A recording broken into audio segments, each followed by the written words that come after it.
by 1945, over 17,000 had been built.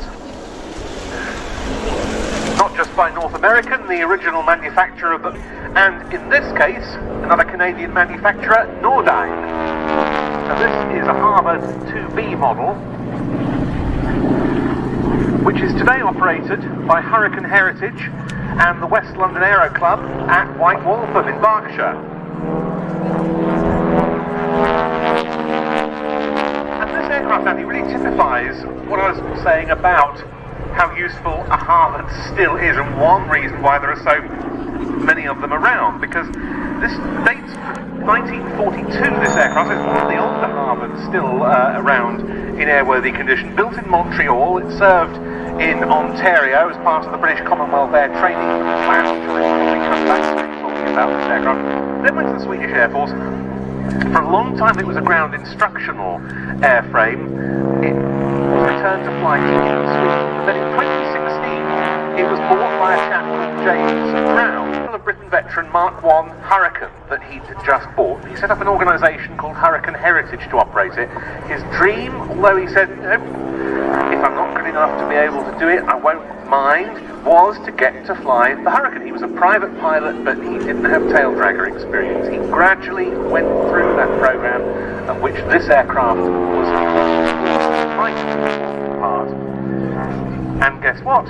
He's now displaying the Hurricane, flying it a great deal, flying it in some of the big Balbo's, Duxford, Headcorn and elsewhere. So much of that down to this aircraft. Yeah, that's a great deal. As you mentioned, it goes today. What it did during the 30s and 40s, once it made a gap between the elementary fighters of the day, maybe the Sidewalk back then, and the frontline fighters, the Spitfires, the Hurricanes, the Mustangs. In today's terminology, the Royal Air Force, this is a hawk. One that takes you from learning basic airmanship to frontline fighters. And why did it do all of that so well? Well, it was such an excellent advanced trainer for all sorts of reasons. Pretty powerful with that 600 horsepower engine. Some of its handling characteristics similar to the fighters that you would move on to. Crucially, as we were saying about the Chipmunk, it could bite if a student wasn't careful. Not an aircraft to get low and slow in, according to one Warbird pilot I spoke to. And there's the ground handling aspect of handling a powerful tail dragger. It needs to be flown accurately in terms of your speed in the circuit, and your footwork once you're on the ground on the rudder pedals has to be pretty dexterous to stop it ground looping. And worth remembering, back in the late 1930s and early 40s, Spitfires, Hurricanes and Mustangs were all single-seaters. Today we had two-seaters. Back then they were all single-seaters. On your own, get in airport, fly around the circuit and land it again. No help whatsoever. So this aircraft, trying to, being an instructional aircraft, a two-seater, was just trying to get that feeling. When you read some of the classic books, Geoffrey Wellham especially, his description of flying the Harvard for the first time is absolutely magical. Yeah, because not all Warbird pilots now go through the two-seat Warbird stage. Of course, James Brown, the owner of this aircraft, or the part owner of this aircraft now, is a case in point. He didn't fly a two-seat Hurricane before he started flying his Hurricane. So yeah, this is the classic progression. Guns, practice bombs, rockets, armament, training, so it's very versatile as a trainer, using huge numbers by the Empire and later the British Commonwealth Air Training Plans. The idea of those being that training out of the UK in places where it would be less easily disrupted by enemy action.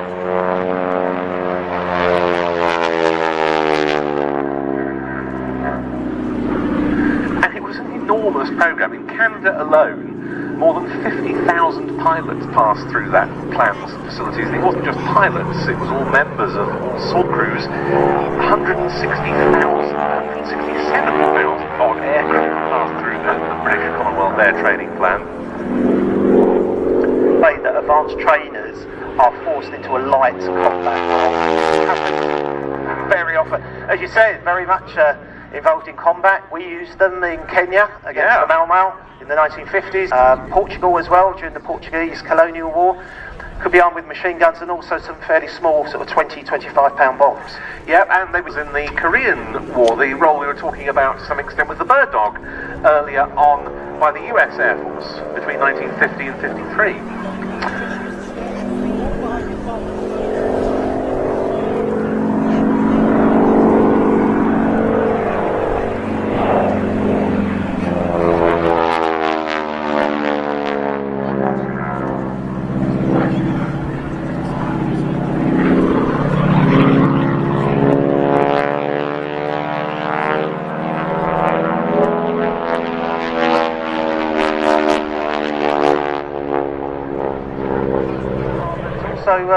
Quite often used in different disguises in film roles, of course. I'm thinking of Tora as the Zero, and also sort of non-specific ground attack aircraft in A Bridge Too Far, quite early on when Horrocks' 30 Corps get bogged down in the early part of the ground war where they call up the ground attack aircraft. They are definitely Harvards.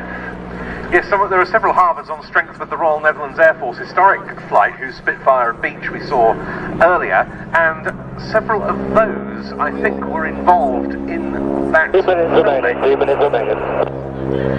Nearly 15,500 of these aeroplanes in all variants were built. And it wasn't just with the British Armed Forces that they served for a very long time. The South African Air Force brought its first Harvards into service in 1940. It retired the last in 1995.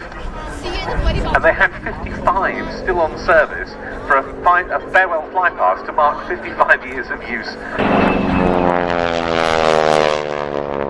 And that was far longer than we used them for as trainers for sort of everyday Air Force use. The final wings course, the course on which RAF pilots get their wings to pass out on the Harvard, did so as far back as 1955, but they soldiered on a set of Boston Downs.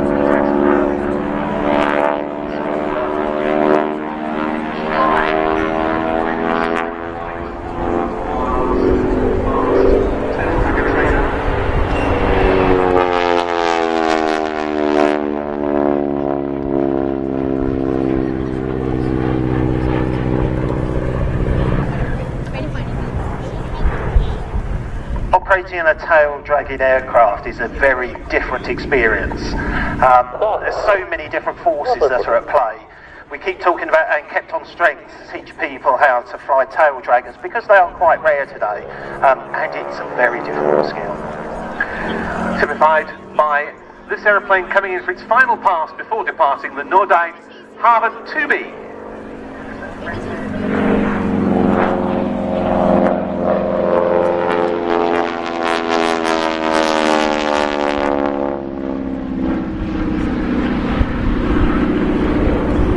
Heading back to its base at White Waltham in Berkshire in the hands of Mike Collett.